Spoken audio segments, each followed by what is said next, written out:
Macaroni में अंडे डालें और कमाल देखें। ना ही ये वाइट सॉस मैकरोनी बनने जा रही है और ना ही मसाला मैकरोनी, लेकिन जो भी है यकीन करें आप खाने से हाथों को रोक नहीं पाएंगे। तो चलें शुरू करते हैं। पानी को मैंने पकने के लिए रख के दिया, उसमें मैंने 1 चम्मच नमक और 1 चम्मच ऑयल ऐड किया है और पूरा पैकेट मैंने मैकरोनी का इसमें शामिल कर दिया है। इसको हम 100% बॉयल करेंगे।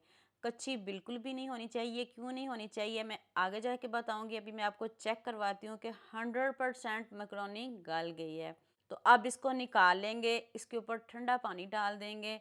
तो यहाँ मैं आपको याद दिला दूँ, अगर आपको मेरी रेसिपीज़ पसंद आ रही हैं तो जल्दी से मेरे फेसबुक पेज को भी फॉलो कर लो और साथ में मुझे यूट्यूब पे भी सब्सक्राइब कर दो। ये एक तरफ से प्यार होता है, मोहब्बत होती है, खुशी होती है कि आपको मेरी रेसिपीज़ पसंद आ रही हैं। 2 अंडे शामिल करने हैं, 1 टीस्पून चिली फ्लेक्स डाल दें, हाफ टी स्पून साबुत ज़ीरा, हाफ टी स्पून से कम आपने लहसुन पाउडर ऐड करना है, 1 टीस्पून चाट मसाला पाउडर, 1 चम्मच चिली सॉस, 1 टीस्पून नमक। नमक हमने पहले भी इस्तेमाल किया और सॉसेस में भी नमक होता है। 1 चम्मच केचप डाल दें, 1 प्याज स्लाइस में कट करके डालना है, बारीक बारीक डालना है, 1 चम्मच कॉर्नफ्लोर और 2 चम्मच मैदा।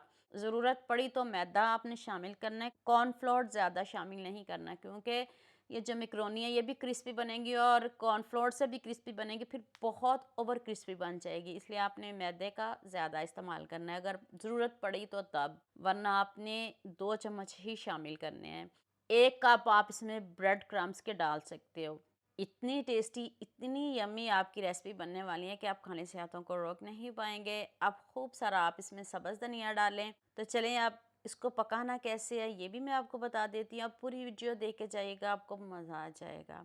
ऑयल आपने थोड़ा ज़्यादा लेना है और ऑयल आपका तेज़ गर्म होना चाहिए। जब ऑयल तेज़ गर्म हो जाए फिर आपने इस तरह मैकरोनी को डालते जाना है और इसको आपने 2 मिनट तक बिल्कुल भी टच नहीं करना, ना इसको टर्न करना है, कुछ भी आपने नहीं करना।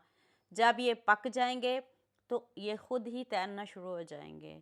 तो आप मुझे जल्दी से ये भी बता दें मुझे किन किन मुल्कों और किन किन शहरों से देख रहे हैं। मुझे बहुत खुशी होती है जब आपके फेसबुक और यूट्यूब पर खूबसूरत से कमेंट पढ़ती हूँ। आप सबका खूबसूरत कमेंट करने का बहुत बहुत शुक्रिया और आप सबके लिए भी दिल से दुआ है मेरी, आप भी हमेशा खुश रहें और हमेशा मेरे साथ ऐसे जुड़े रहें। इतने मज़े के, इतने टेस्टी, इतने यमी पकौड़े रेडी हुए हैं। डिफरेंट मसाले इसमें डालने हैं आपके सामने, कम मसालों से मैंने इसको बनाया है। तो शाम की चाय के साथ ये पकौड़े तो बनते हैं। ये पकौड़े बनाना मत भूलिएगा, इतने टेस्टी, इतने यमी कि आप खाने से हाथों को रोक नहीं पाएंगे। बच्चे तो क्या, बड़े भी आपसे मांग मांग कर खाएंगे। दुआ में याद रखिएगा।